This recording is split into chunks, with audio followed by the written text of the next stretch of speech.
All right, let's talk about something we all do, probably a dozen times a day, without even thinking about it. We hit save, we hit share, we hit upload. We send our data off into the cloud. But what does that actually mean? What is the cloud? Today, we're going to pull back the curtain and follow the incredible, hidden journey our data takes. Seriously, think about it. You snap a great picture, you tap upload, and poof, it appears on your social media. It feels like magic, doesn't it? But where did it go? What happened in that split second?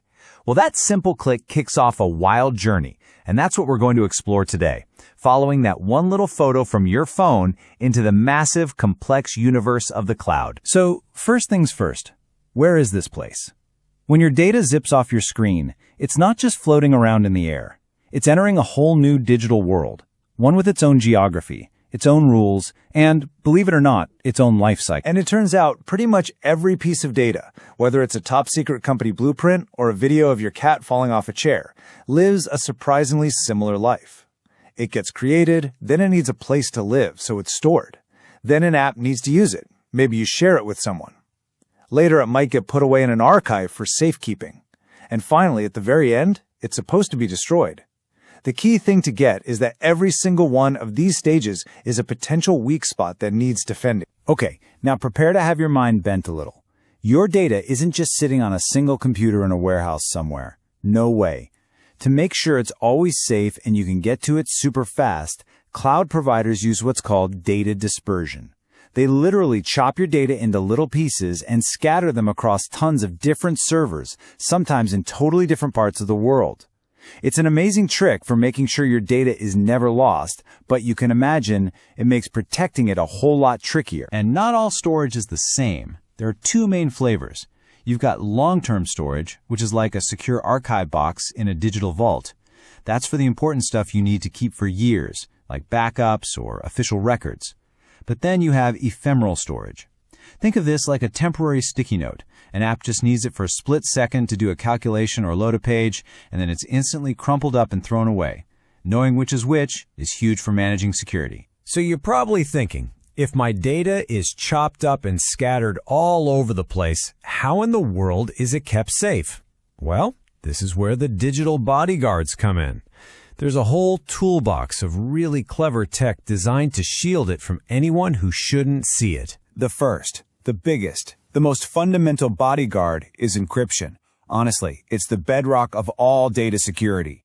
The best way to think about it is like this. Encryption takes your data and scrambles it into unreadable nonsense. Total gibberish. The only way to make sense of it again is to have the specific secret key. Without that key, a hacker could steal your data, but all they'd have is a useless, jumbled mess. But what if someone, say a developer, needs to work with your data without actually seeing your sensitive info? That's where masking comes in. It's like putting a disguise on the data. For example, instead of a programmer testing an app with your real name and address, masking swaps it with a totally fake but realistic-looking name and address. The app works perfectly for the test, but your actual info stays completely hidden. Tokenization is like masking's super secure cousin. Think of it as giving your data a secret code name, or a token. So when you buy something online, the payment system doesn't use your actual credit card number. Instead, it uses this meaningless token. Your real card number, it's locked away in a separate, ultra-secure vault and never even enters the transaction. The beauty of this is, even if a thief manages to steal the token, it's completely worthless to them. And remember, these protections have to work for everything. It's one thing to protect structured data, neat, tidy spreadsheets, but it's a whole other ballgame to protect the beautiful chaos of unstructured data, like all our photos, emails, and videos. And then you've got all the code and files in between. Every single type needs its own unique suit of armor. Okay, so our data is stored safely and it's heavily disguised. But who actually gets to use it? This is where the gatekeepers come in. These are the systems that decide not just who gets access, but way more importantly, what they're allowed to do once they're in. This is where a technology called Information Rights Management, or IRM, is just so cool. It's much more than a password. With IRM, you get to be the puppet master. You decide, can this person only view the file? Can they edit it? Can they print it out? You set the specific rules, grant them access, and here's the killer feature, you can revoke that access at any time. One click and their access is gone, instantly. And that quote right there is the magic of it. The protection is persistent. It travels with the file. It's like a tiny security guard that's handcuffed to the data itself. It doesn't matter if someone downloads it to their home computer or forwards it to 10 other people.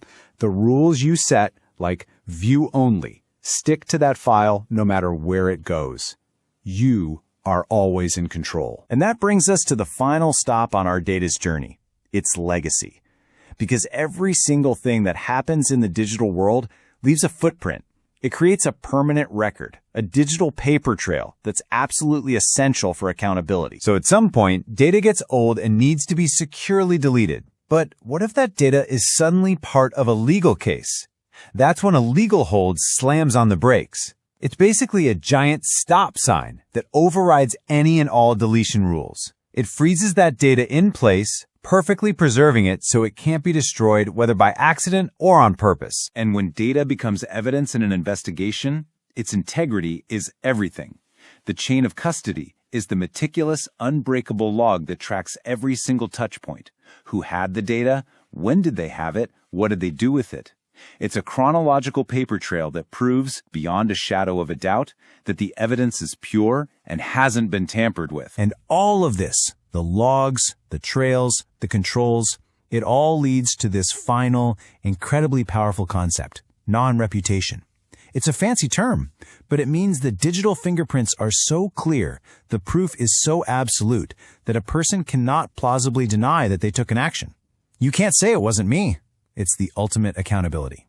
So the next time you click upload, just think about this entire invisible journey and this complex web of systems working to make sure your data isn't just protected, but that it's also accounted for. And you have to ask, what does that level of accountability truly mean for our future?